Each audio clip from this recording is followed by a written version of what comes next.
To start drawing a room, you have to start with the back wall first, as you have it in here. And for that, you need to figure out vanishing point, and each corner of the back wall has to go that vanishing point. So you think about these as the guidelines out of the box. So these are the box walls. I don't know if you already see, but we have created ceiling and one wall. Remember, go to the vanishing point, and there's your floor. So anything on the walls, windows, doors, have to go to this vanishing point. Same thing, anything in the ceiling and in the floor. So let's put a door to this wall here. Door has front and back, but now remember the top of the door has to go to the vanishing point. So if you look at like this, there is your door. The bottom already goes. Let's say the door has a little bit of a depth to it. That one goes straight to us. We don't see the top part, and this side here you don't see because it's underneath. If you saw it, if the wall was made transparent, you would see it like that. The door jamb goes to the vanishing point as well. So do you notice there's now opening in the wall that goes to a separate room? We'll put a picture frame, a large painting, it could be window, on this wall here. Again, notice the top and bottom, everything has to go to the vanishing point. There's your window. Again, if you want to see a little bit of a depth in the window, just a little window sash in there, you draw horizontal lines, top and bottom, and then the bottom window sill here goes to the vanishing point there. And we barely see the top. We might see it a little bit because it's above the vanishing point there. So there's your window. Now, something we learned when we drew the circle to a vanishing point, what if it was a double window? We need to find the center for this. I'm going to move it a little bit. We need to find a center for this window. So remember we went corner to corner. So go real lightly, corner to corner on the window here. And now we found the center of this window. That would be the center. And as you can see, it's bigger here compared to there because it's going to perspective. So again, if you want to show the thickness in here, you draw parallel lines to show the thickness. My pencil is dull, the dog chewed it up there. But there we go. So you notice we have two windows. Now, if you want to have four little windows equally apart, go through the center that we already drew here. You don't need to do this if you don't want to, but this is kind of cool thing to know there. So now you have 4 windows there. Okay, move on. You needed piece of furniture. You needed actually 5 or 6 pieces here. So far we had this funny little door. We have a window. We need a circle going to vanishing point. It could be a lamp on the ceiling.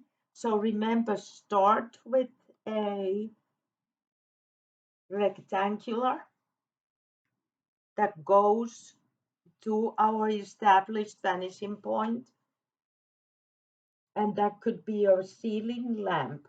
So now again, corner to corner, and this could be a rug on the floor, circular rug.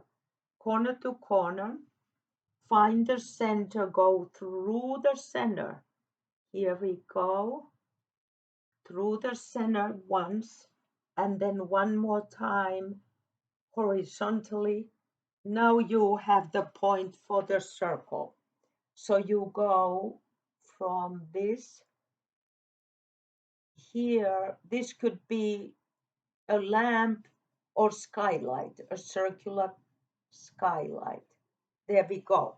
So there's your circle, and when you look at it, it's going to perspective, it's above it, and it went to the vanishing point. Now some furniture. Let's say we'll put a this screen is very small. Okay, let's put a little table. So you start with the shape of the table you think you have here, and it's like a box. Remember, everything has to go to the vanishing point. We do the top for the table. There. Now we have the front legs for the table. We need to figure out where the other leg goes. It's going to be on the same line to the vanishing point. There we go. We have a back leg here too. And this is very much like drawing a box.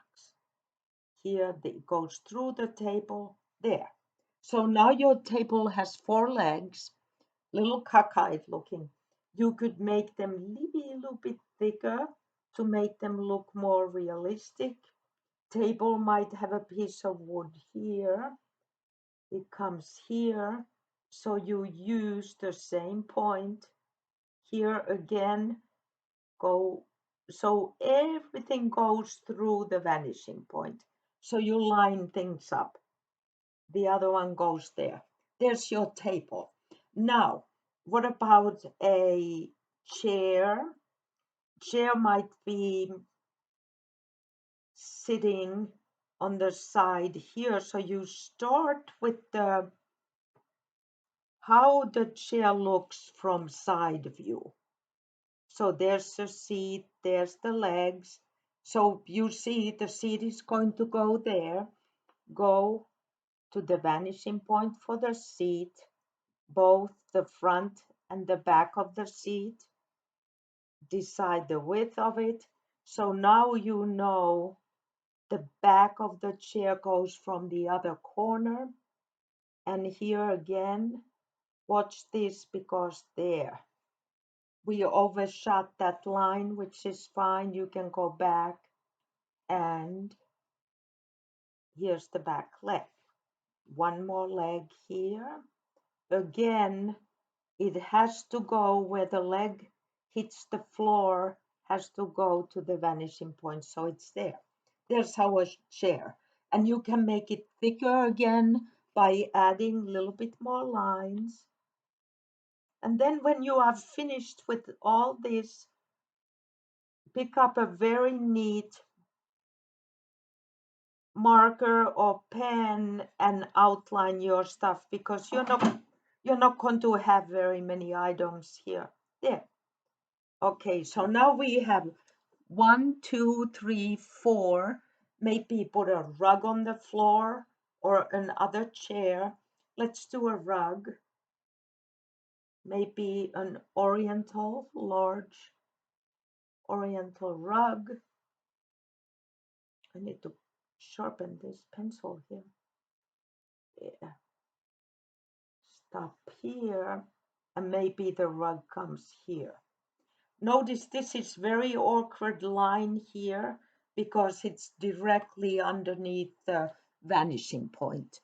Um, if you have a border or something on this rug, the border has to go to the vanishing point, like so, there, and then it's going to be thinner over there, thicker over here, and you can put decoration on that. So now we already have 1, 2, 3, 4, 5. We need one more item, but the room could be your bedroom or something. Let's do one more item, and that's going to be, this story is ridiculously short, but anyhow, the one more item could be a shelf on the wall. So we'll go next to the door and figure out the shelf comes out that much. So you do it horizontal, going to the vanishing point. My pencil is not doing well here. Then the back of the shelf starts where the shelf touches the wall, there. And now we'll say the shelf goes to the corner. So there's your other little line. Or this could be a bureau or something, but do you notice how it's coming out of the wall? It's sticking out a little bit. It could be a bookcase. If you make it into a bookcase, you see the end of the bookcase that goes right where the door goes in. There's the end of the bookcase.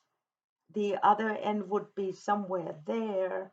But remember, you have to figure out where the vanishing point goes there. Let's give it one shelf.